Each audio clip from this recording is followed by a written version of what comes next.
Hello বন্ধুরা, বললাম না আজকে মাছ কিনে নিয়ে এসেছি ইলিশ আর চিংড়ি। তো চলো চিংড়ির একটা ভালো রেসিপি করি। তো দেখো, এটা চিংড়ি মাছ তো আছেই, তার সাথে এটা পোস্ত বেটে নিয়েছি, একটু হলুদ দিয়েছি আর লবণটা দিয়ে দিয়েছি। আর দেখো, এটা সর্ষে বাটা আছে, আমি খোলাটা ফেলে দিয়ে ভালো করে ছেঁকে নিয়েছি। কাঁচা লঙ্কা কুচি আছে, আর আছে তোমার সর্ষের তেল। তো বানাবো চিংড়ি ভাপা।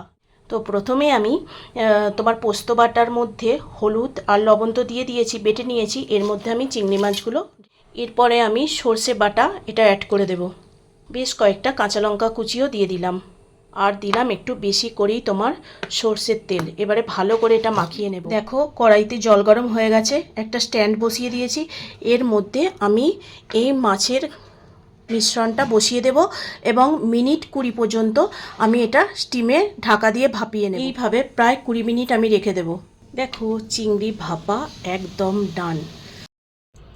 চিংড়ি ভাপা একদম রেডি। দেখো কত সুন্দর হয়েছে, দেখো।